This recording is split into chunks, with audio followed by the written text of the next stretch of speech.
Hey everybody, it's Safi and Marco. Dish Out on Movies, the only movie review show on YouTube to review movies in terms of food.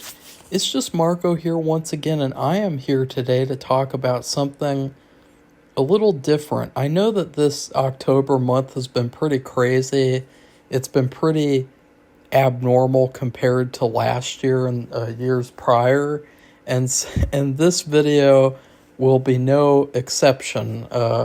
I have a very strange topic to talk about tonight, and this was really interesting actually. So, a lot of the times I have very interesting dreams. They're made more interesting by what I consume before dreaming. And that's kind of the most interesting part, is that you can do like these experiments where you listen to a certain song and then you go to sleep and you'll have a really weird dream. But then there will be other times where just randomly you have like a really, really vivid, extended, detailed dream. And last night was one of those times. I was Last night I kind of stayed up later because I got in the mood to start another script because I was seeing a sign that something wanted me to start another script and wanted me to, start that story at least. So I started working on that, and I got really, I just got, this specific story I've been trying to write for a while. It's been a big thorn in my side because it's a very important story. And I feel like because of the importance and because of how there hasn't been a resolution yet, that I've been kind of hindered in the process of like finishing that story. But what's really interesting is that I just wrote a script that was like the exact same type of situation where it was a story that was kind of incomplete in real life, and it was kind of like taking inspiration, and it was also an important story. And I actually wrote my last script in a week. It's probably the fastest I've ever written a script before, ever. It was just a week or so. Like, it was really, really fast.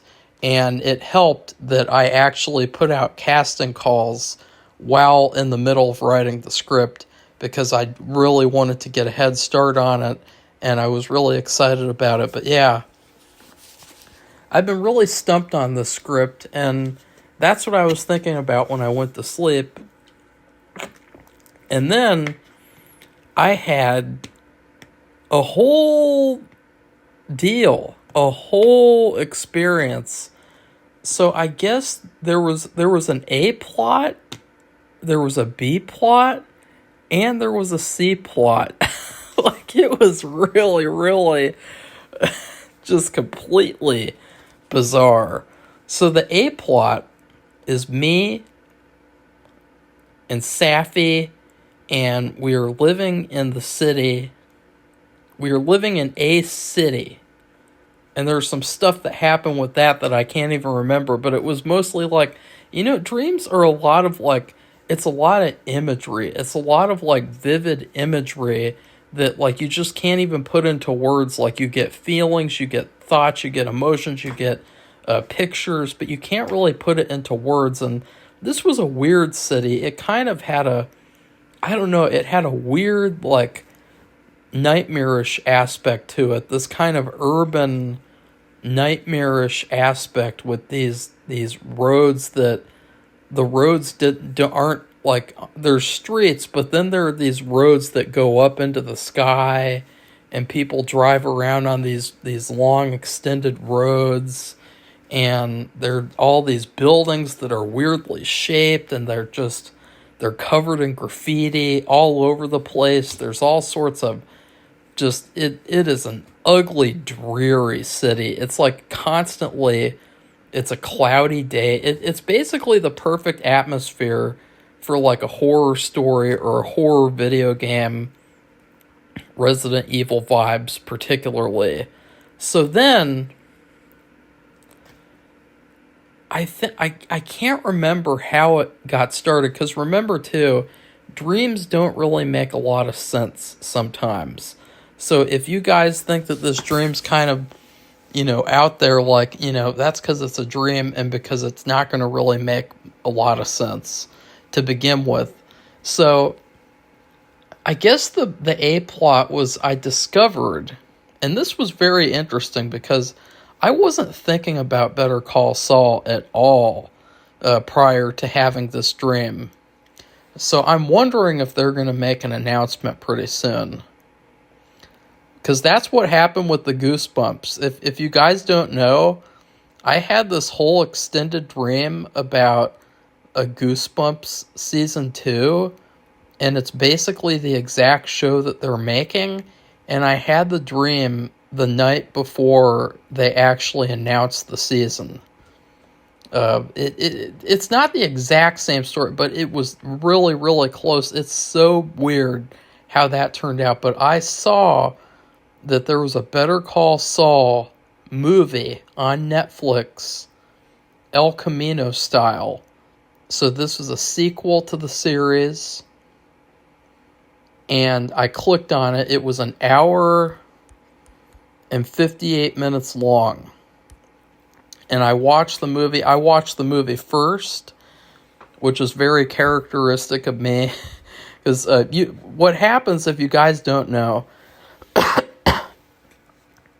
usually I'll watch a movie and then 10 hours later Safi will watch it. And then we'll finally review it like 5 hours later. So that's why a lot of the times now, like, I've been just waiting for Safi to start watching something, because then I'll watch it and it'll be fresh in my mind compared to when I would have originally watched it to get it over with. But I watched this movie and it was in black and white. That's another thing. And that's also seems like it would be very, very accurate for if they actually ended up making a movie, which I hope that they do, because maybe they can. Well, actually, no, I don't. They ruined it. They ruined everything. But, well, actually, they could maybe say sorry with a movie somehow. Actually, this movie is the perfect thing of what they should do. Like, honestly, and so let's get into it. So first off, and this is also, I would like to say, I know that this video has been very all over the place so far, but also I would like to say this is not some kind of backdoor way of me pitching a movie.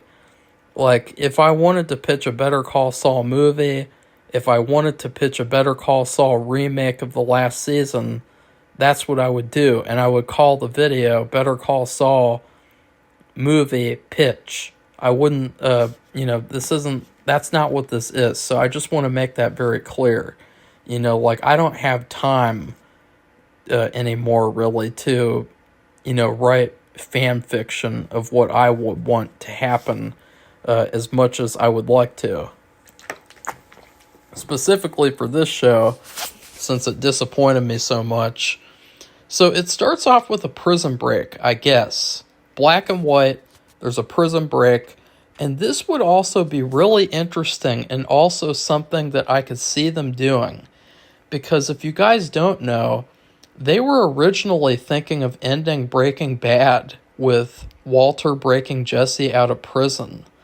They were going to have it be kind of a repeat to where the Nazis were going to go into prison to kill Jesse, and Walter had to break into prison, save Jesse, and kill the Nazis, and then I guess he would have died in prison, and Jesse would have escaped. So that's what would have originally happened in the series finale. And I feel like it would be rather interesting if they started off the Better Call Saul movie with a prison break. And they could do a prison break where, unfortunately it can't be any characters that we know, because it wouldn't make sense for any of the Breaking Bad universe characters. But it would be these new characters. They broke Jimmy out of prison, and the unfortunate part is that he has to get back into crime again. Now, I don't really know what happens with the whole crime thing. Like, I really can't remember. Maybe I didn't even, like, dream of, like, the details, but, like, all I can remember is that there were two new villains who are kind of like Lalo in the way that they're very talkative. They have a lot of banter debunking misconceptions about what criminals do and things like that. Like, they have a lot of, like, banter about, like, oh, you'd think for movies and TV that they do this and that and this and that, but, that's just stupid. Why would we do this and that? Because that's just, that would not work. That would get us in trouble. So they have a lot of, like, funny banter with each other, and none of them made any sense, so I won't repeat them. I mean, they were really silly. I guess I could repeat one of them, which I kind of remember. It was something about, like, I don't know. It was something about, like, you'd think that a criminal would steal someone's phone, or I don't know. Like, you'd think that a criminal would steal someone's electronics if their phone... I can't remember, but it was something about, like, it's not a good idea to steal the victim's electronics because they'll track you down with it, obviously, or something. It was just really... I don't know. I really have no idea. Oh, yeah, and then there was another one. Oh, God. This one's going to embarrass me. Okay, the other one embarrassed me, too. It embarrassed me. The other one was, like, something like every day every day until Halloween, or no, I think the thing was, on Halloween people celebrate Jack the Ripper, but then every other day of the year people forget about Henry Higglebottom or something like. I guess that was supposed to be like Jack the Ripper's real name and his real identity. Like, that was like the thing of, like, it was some sort of a philosophical statement of, like, people celebrate Jack the Ripper on Halloween, but they always forget about Henry Higglebottom the rest of the year. So, yeah, that's that. Somehow there's some kind of a conspiracy going on, which started by Chuck McGill, Jimmy's brother, and we also see flashbacks of Chuck throughout the movie being evil, and that's one of the things that I noted to Safi that I liked about the movie in my dream, was that the movie made it very clear that Chuck was a bad guy again, and not Jimmy. And that, honestly, that would go a long way with me if they made a movie, because the way that they treated him, and from season 4 and on, it was like they really idolized him, and it was like Chuck actually wrote the script himself. So I think what happens with Jimmy in this movie is that he is forced into helping with these crimes as payback for him getting broken out of prison. And he has to do a certain amount of things for him, and then he is free to go. And he is never Saul in the entire movie. That's another thing. He never, like, there's never any parts in the movie where he does any kind of Saul Goodman types of things. It's all just slipping Jimmy shit with maybe little hints of Saul, which obviously this isn't what I would have written, but I did like the prison break part because that would be kind of cool.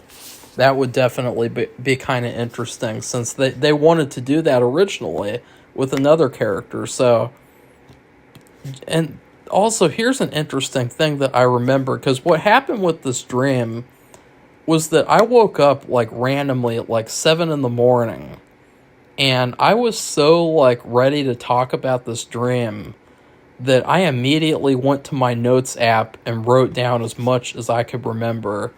So another thing I remember was Jimmy has to do something very controversial and questionable. It's so controversial that the movie as a whole feels way out of line. He defeats bad guys, though. Meanwhile, there's this weird thing happens where Safi wanted me to take this zombie guy. There's this zombie guy, he's black, and he's in a hoodie and jeans. She wants me to take him inside the house, and the house is a big mess. And I take the zombie guy, I sit him in the dining room near the back door. He's in what is a white plastic chair, this black zombie man. Just very random. And this is even more random. He has white eyes. He continues to wake up and doze off. Very reminiscent of Resident Evil zombies. Pretty scary. And so this is back to the movie. I guess now I started watching the movie again. I was also watching the movie on a laptop. I have a laptop. It's actually kind of broken, so I probably wouldn't be able to use that very much anymore. I mean, I would like to try to, so I can get a bunch of personal pictures off of it and stories that I wrote. But other than that, I'd like to throw that thing out in the trash. But through some kind of journey, Jimmy ends up escaping the bad guys. He has now paid back his debt to them. And finally, he meets up with Kim again in this big car repair shop. And I don't know why. I mean, maybe it was... I have no idea. It's a big car repair shop. And he's wearing a purple polo shirt. And this is when the movie turns to color. So after the whole movie's been in black and white with all the crime stuff, when he gets back with Kim again, the movie turns to color, which is kind of, romantic. And there's 3 minutes left in the movie. And I know this because in the dream, I clicked on the laptop and I noted that there was only 3 minutes left. And I was like, hey, what's going to happen now? Like, oh, wow, the movie's almost over. They're happy to see each other.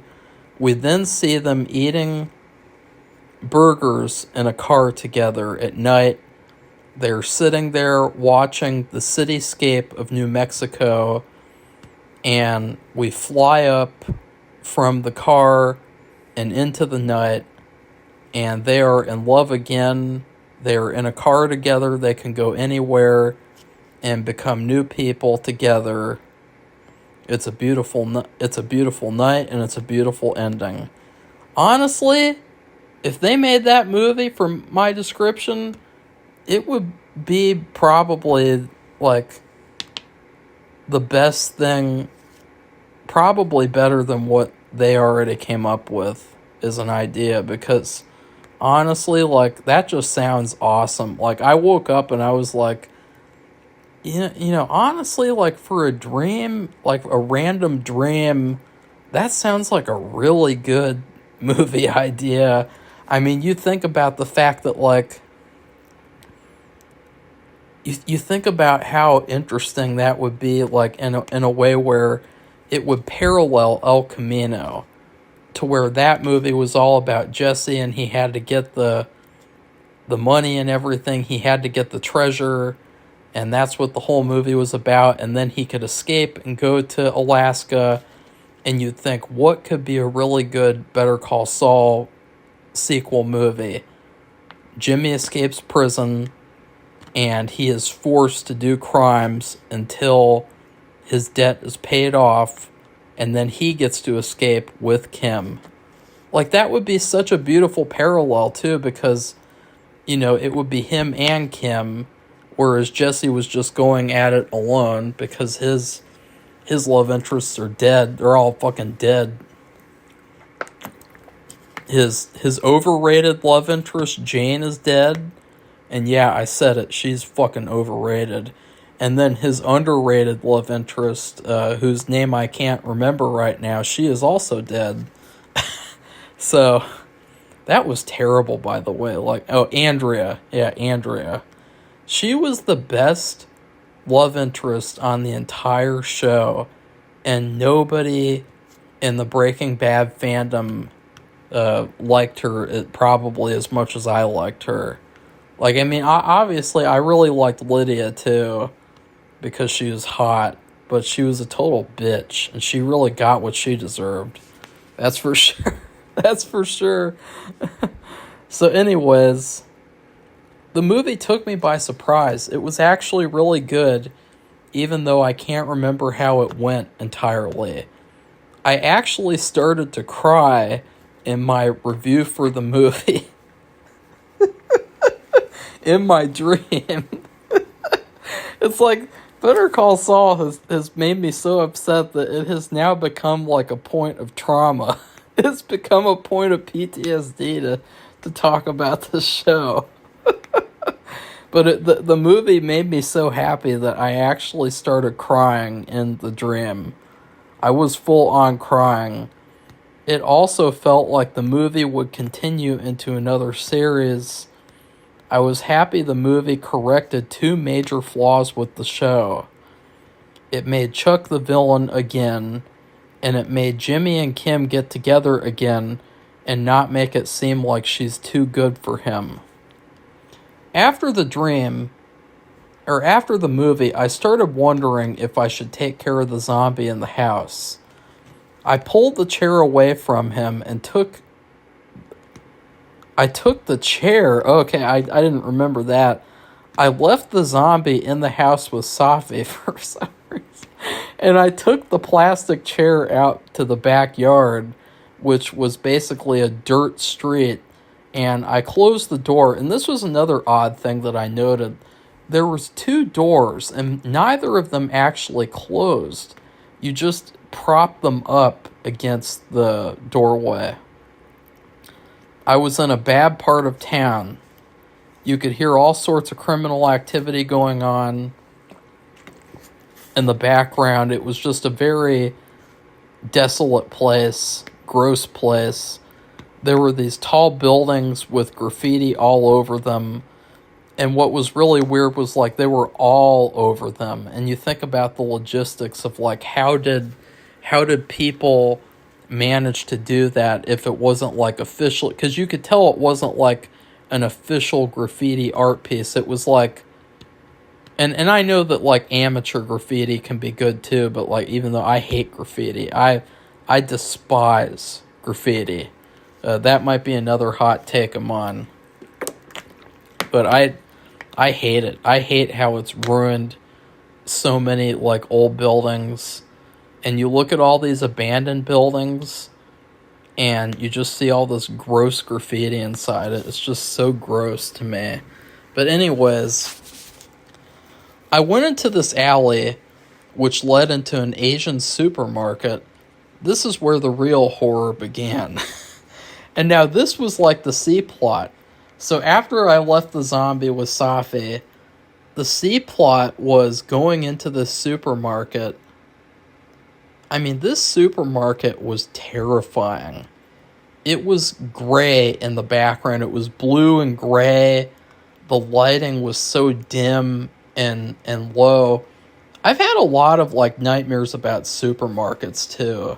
You know, like, because, like, I don't know. There's something interesting about that. This should be a movie about that.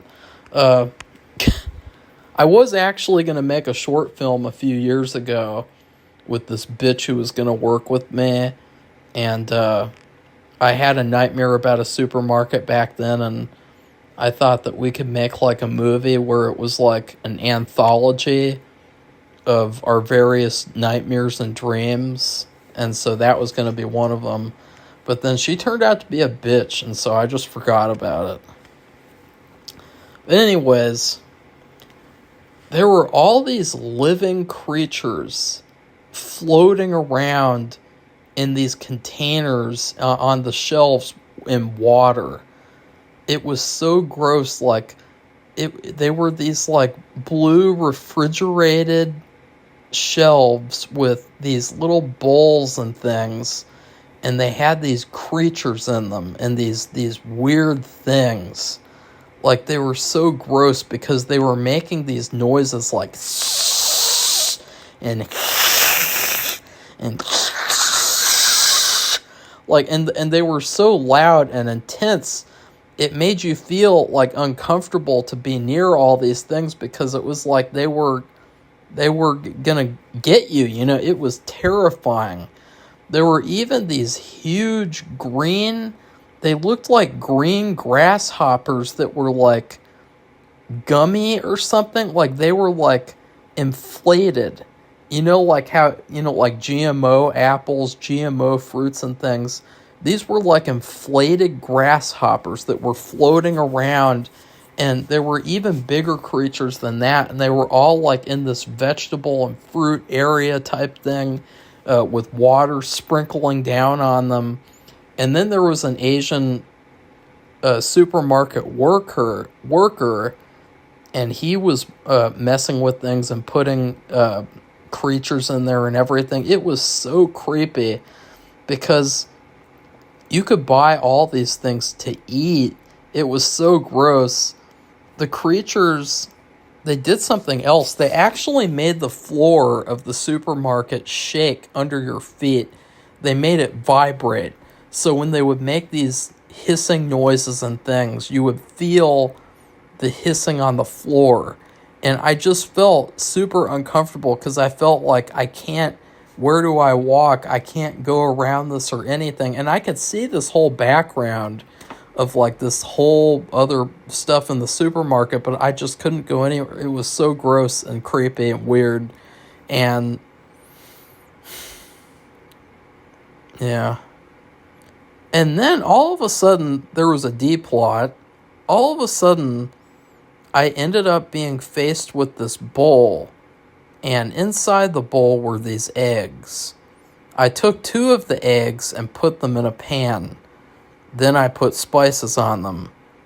This is when Sharon came to help me. And by the way, this is the 3rd time that I've ever seen her in a dream in my entire life. So that's what made it feel like, yeah, this dream was pretty significant. She took the other eggs and put them in too. I noted to her, I thought, isn't that too many? She then whisked them together and put spices in. She said something about there being demons in the eggs, and for me to not be afraid of them. So essentially, it was like she was destroying the Asian supermarket creatures and the fear that they created. I almost feel like her message was like, you're scared in this dream. You're scared in this nightmare. You shouldn't be scared of these creatures, because these creatures, they're not actually there. They're demons disguising themselves as these images so that they can scare you and make you be afraid to extract your energy. And she was whisking together the creatures as like symbolic eggs. And this is when I woke up. So, yeah. That's what you call Better Call Saul, zombie, supermarket, Sharon's eggs, the dream. So please like this video and comment. Tell me what kind of drug you took before watching this video, and how much of a fun trip did you take during this video. And then please subscribe to our channel if you'd like to see more more videos like this, because I rarely do these kind of videos, but I'm just like, it was so, honestly, like, it was so nice to see like a good Better Call Saul movie after how terrible last season was. Like, even if the movie they make is bad, I'm always gonna be like glad that I saw this fake movie in my dream that was actually like a I would have given it like a B plus, like a solid B plus. Like I didn't think it was an A movie because I mean it wasn't like fully complete for me, but I give it a B plus as is. So goodbye everybody, see you soon.